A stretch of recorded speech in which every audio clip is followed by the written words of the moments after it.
Well, hello. Thank you very much for letting me speak here in the IPSS webinar. I want to thank Mark Auerbach for inviting me and Taylor Sawyer for inviting me to speak. It is an honor to be able to share to you how we are doing needs assessments here at the Children's Hospital of Philadelphia. So as we get started, I just want to tell you that I have no disclosures or conflicts. As if you see anything within this presentation, I'm not connected to any of it.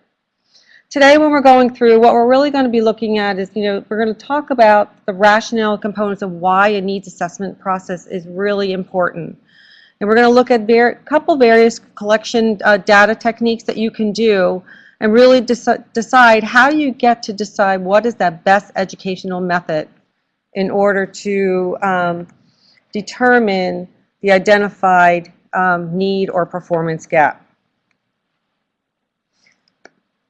So where do you start? The things that you really want to start is you want to start in the beginning. When you look at a curriculum design process, you really want to start at evaluating or analyzing what the actual need is.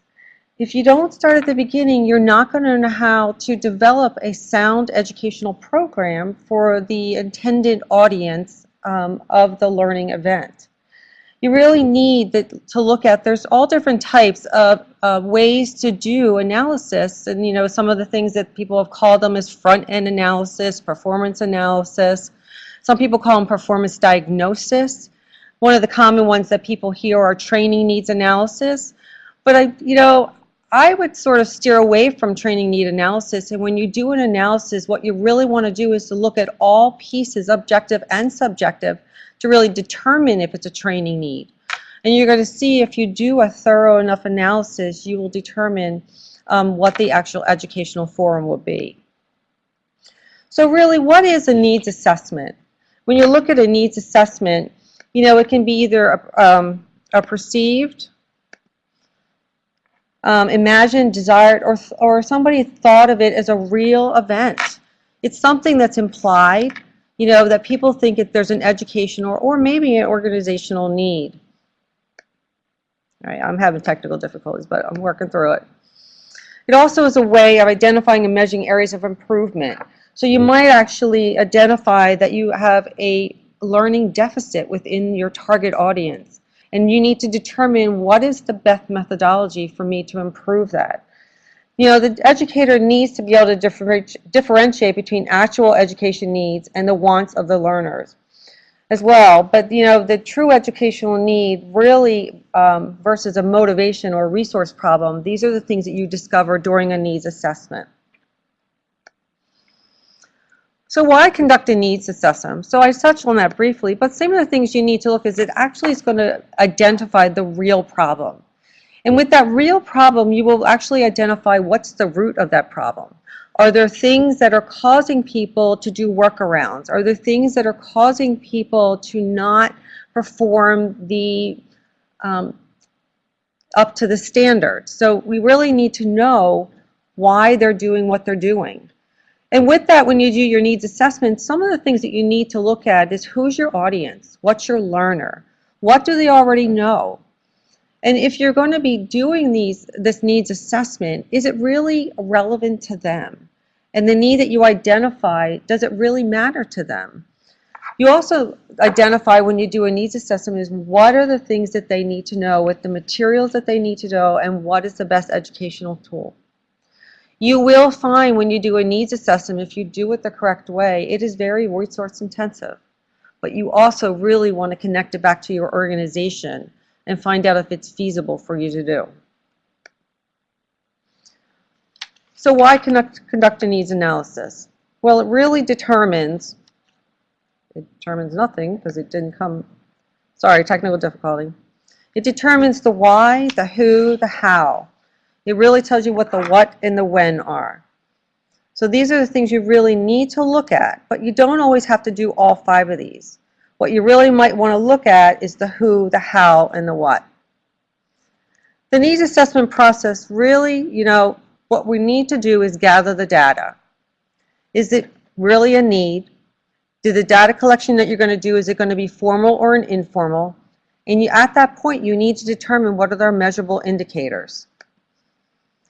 When you get the information and the data, you really need to analyze that data by defining out what the needs are, prioritize the needs, identify the causes, and then summarize your findings. Once you do that, you're really going to look at developing a plan. You really need to come up with a proposal of what you think the forum is to actually help decrease the gap or the need that you've identified.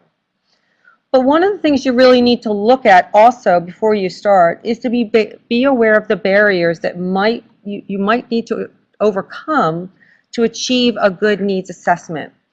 And some of those barriers that you're really going to have to evaluate is you're really going to have to assure confidentiality of the information. Most of your customers that you're going to be interviewing really won't participate unless you actually assure them that what they're telling you is going to be anonymous. You really need to have administrative or management buy-in. You know, people, they need to be involved from the get-go so that they can help you achieve that needs assessment. And that might include with you interrupting work, pulling people out of clinical.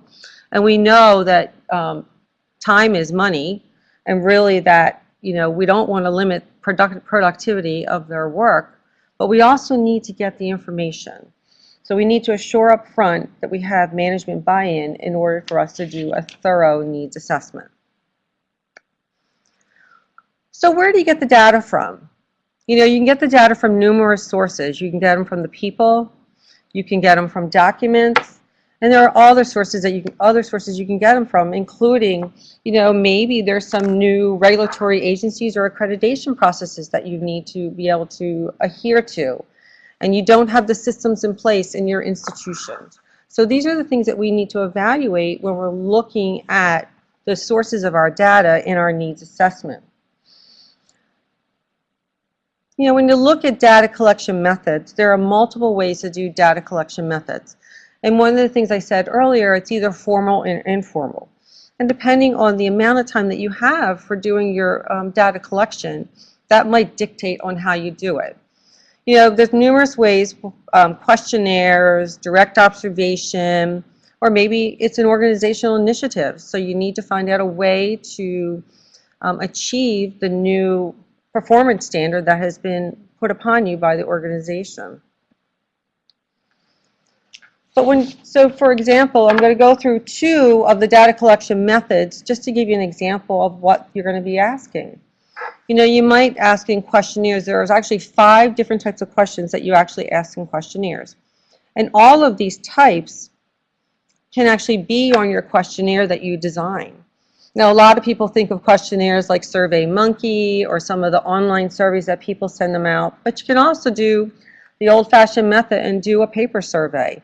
You know, sometimes that might be easier to walk up to somebody right in the middle of their work area, hand them a survey, ask them to fill it out, and then walk away with your surveys. You're actually going to get a better response rate doing it that way than actually probably sending it through an online forum. But when you look at questionnaires, you know, it's really an efficient method to conduct an analysis, because you can ask a multitude of questions. And you can really focus on knowledge, skills, and attitudes, and team behaviors and how people feel. Disadvantages, obviously, if you do it online, is that your response rate is going to be variable, and you know, it really, you have to look at validity also. Another one we're going to go through is interviews. You know, when you're looking at interviews and using it as part of your methodology, what you really need to look at is really informing your people prior to the interview what the purpose of your needs assessment. Why is your information vital? And you really need to be able to assure them a nice quiet time in order to be able to share that information with you. If you're doing the interview, one of the things you really want to focus on is open-ended questions. You really want to ask the what, the why, and the how.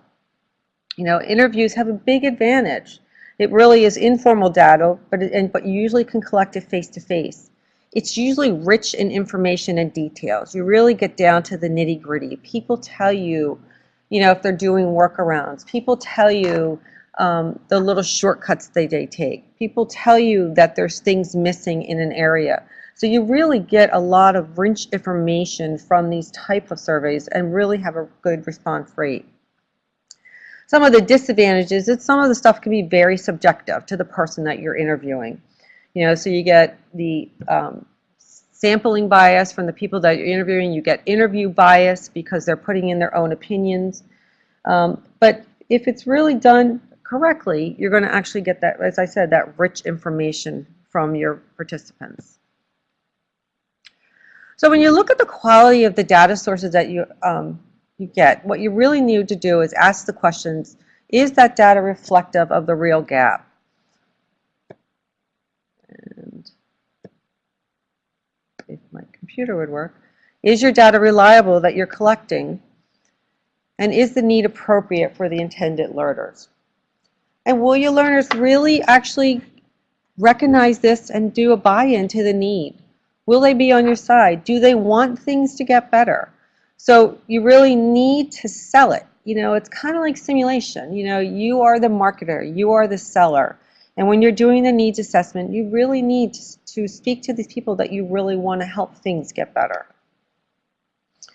When you look at the different types of needs, so you're going to be looking at normative is really the standard need. That is really where the people are falling the shortcoming of what the real standard is.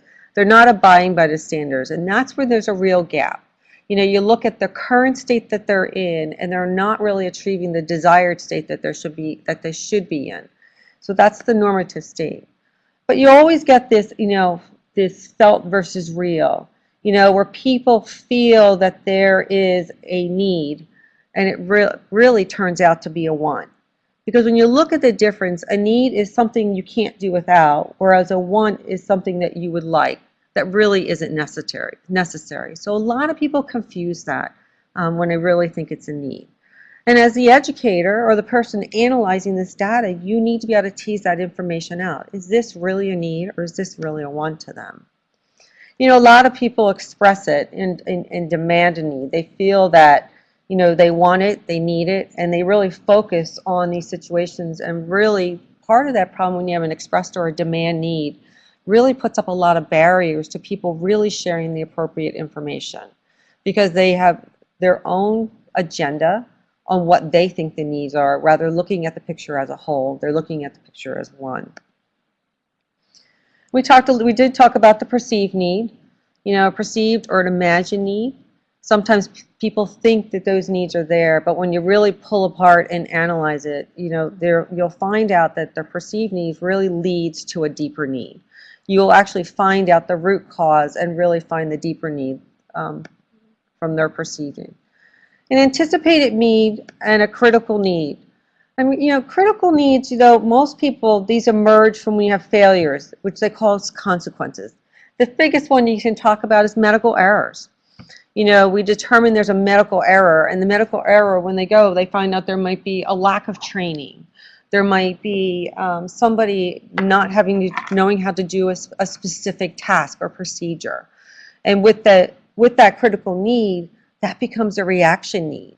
What you need to do is quickly react to it, design a program that will help it, and then really test it to see if you made a difference.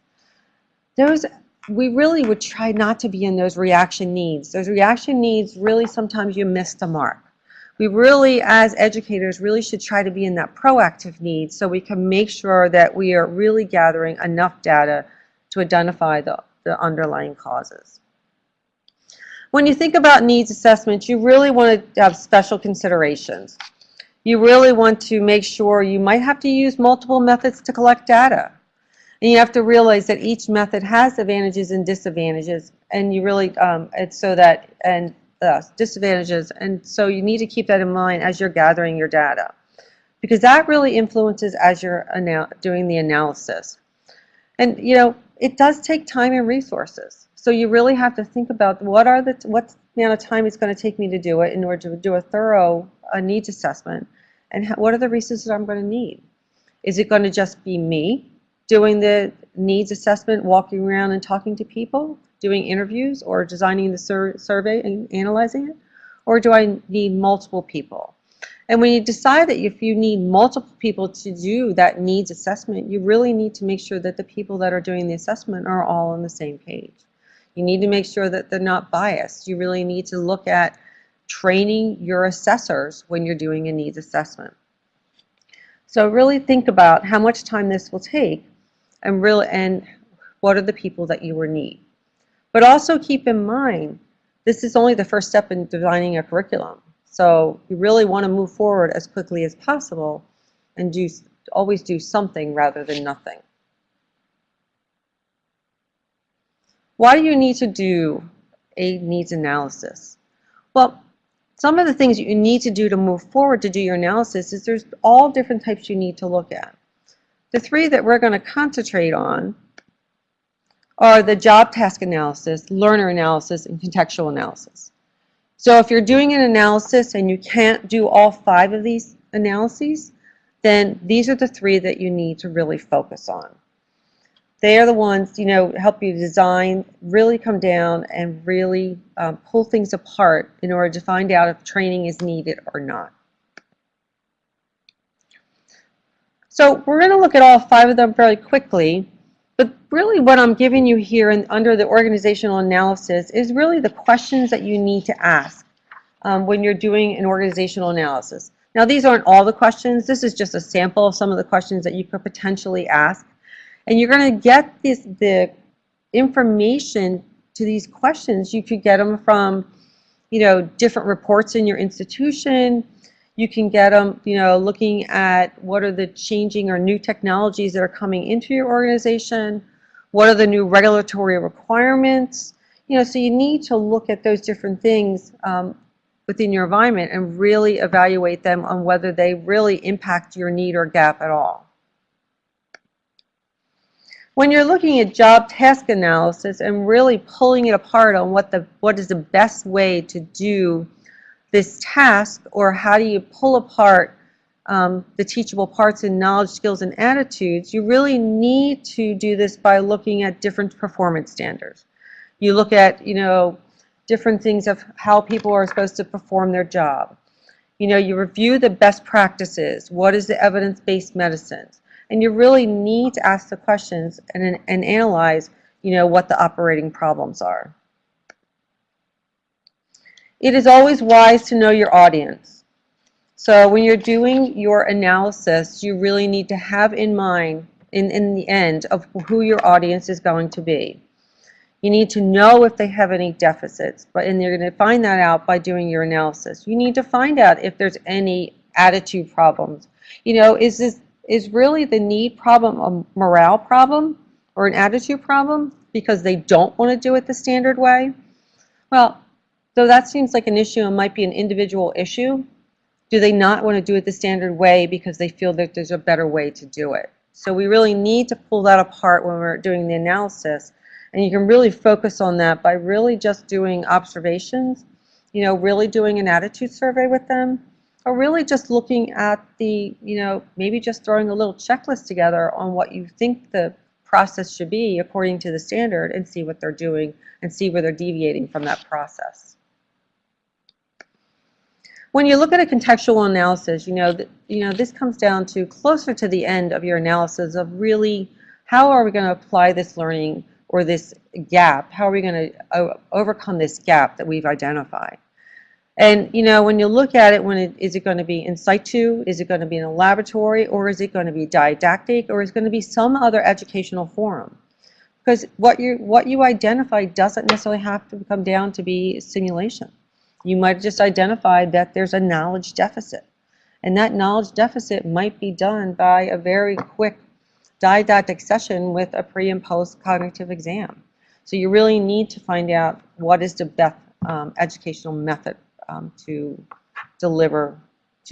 decrease that gap.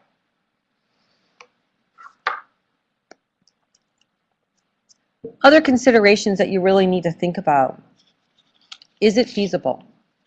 Do you have the power to be able to do a needs analysis and really look at the operations and really do the cost-benefit analysis and really have the resources to do it? You know, you have to determine the practicability of your institution. You know,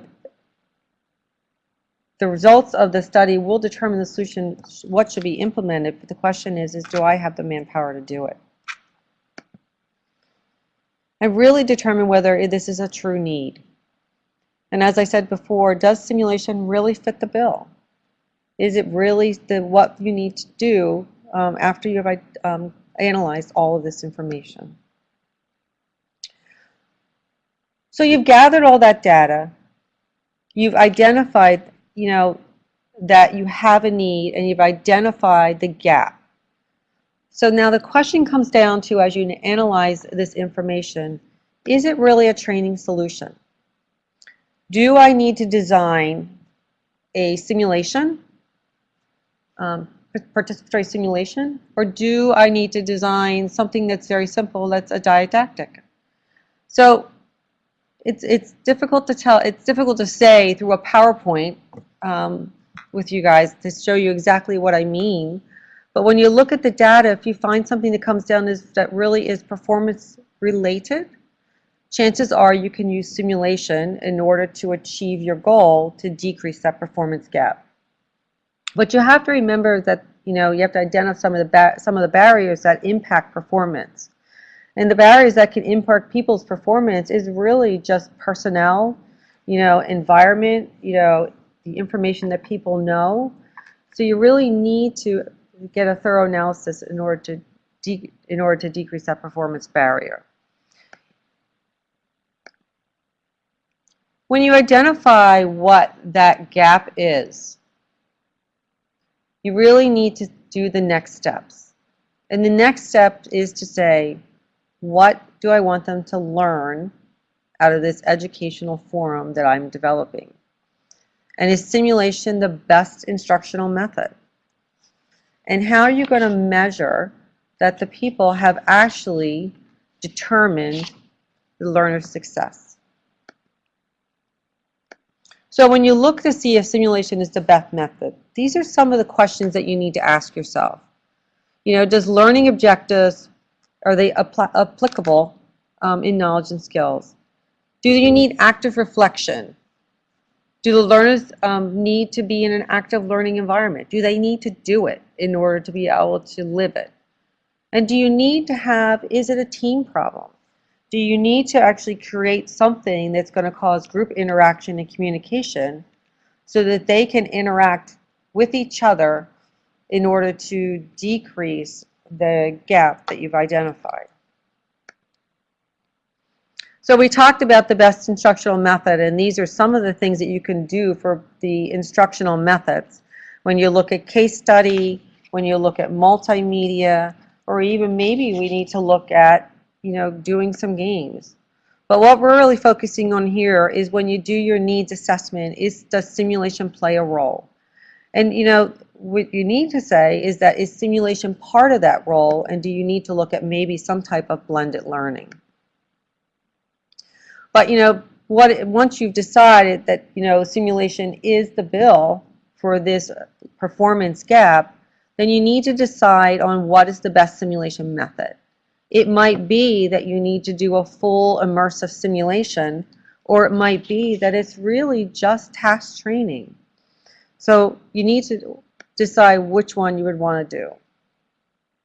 So quickly, I'm going to go through some examples here of two of the needs assessments that we've done here at the Children's Hospital of Philadelphia, and what we've done to handle those performance gaps that we identified.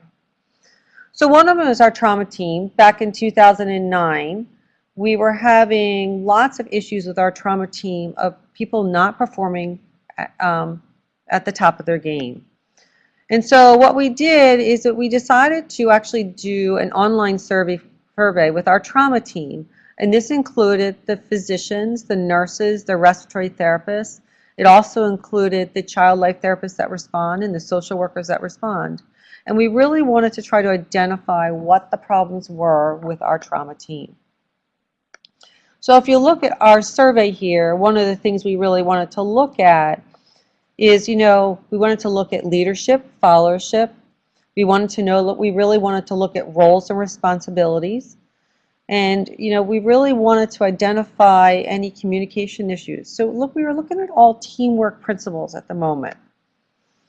And, what we found in our trauma survey is that, our strengths were, we did really good patient care, we did really good medical care. And, most of the times we had good communication and were very rapid to respond. But one of the things that we did decide is, what are the things that we needed to improve? And if you read this, you don't need to read the whole slide, but what we found is that we needed to improve communication.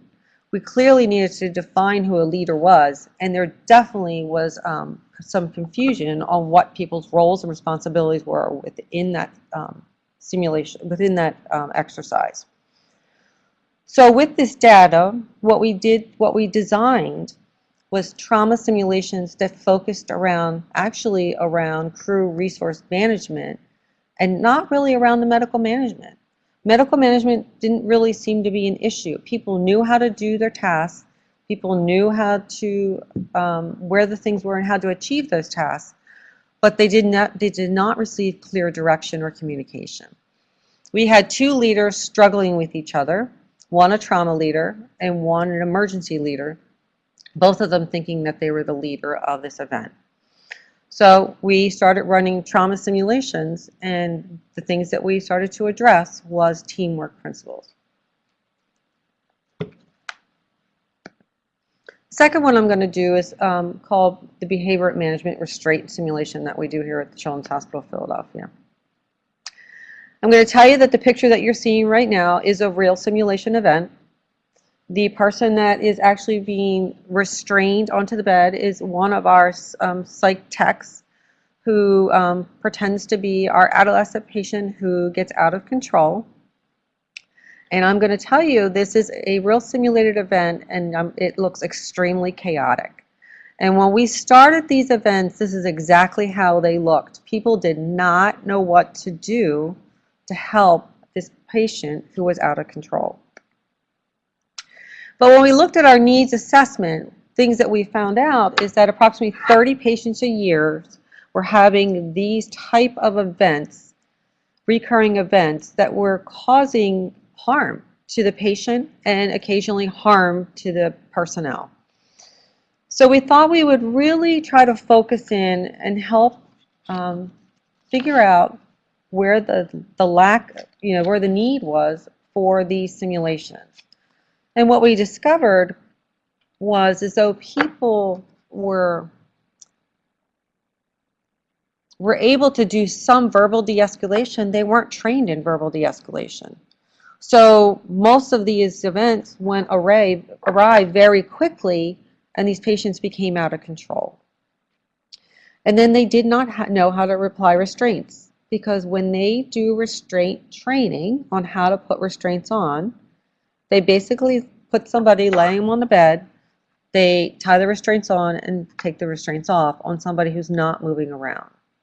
Well, in the real world, your patient's not going to be cooperative, and so you have to learn how to hold your patient safely in order to put on restraints in the appropriate manner.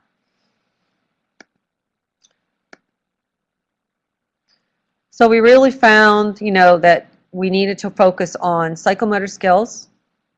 We really needed to focus on verbal de-escalation skills. And what we found as we were running these simulations is there was never a leader in these events. So everybody was functioning in silos and nobody was working together. So when you're thinking of a needs assessment, some of the things that I really want you to remember is it's an essential step in your curriculum development process. You really need to conduct it prior to your educational activity. It doesn't come afterwards, it comes before. And you always at least need to do that minimal needs assessment. You can't afford not to do an assessment. Do the best you can. Something's better than nothing. And really the key skill to a needs assessment is really for you to focus on the questions. because you need to ask the right question in order to really define the performance gap. You know, remember, a need is something that you can't do without, you know, and so we really need to try to help identify these needs, because most people can't get to the core of the problem. So really be open-minded, really look at the root cause, really listen to what people are saying, and try not to be judgmental. We really need to be objective as we're analyzing information so we can actually identify the appropriate need.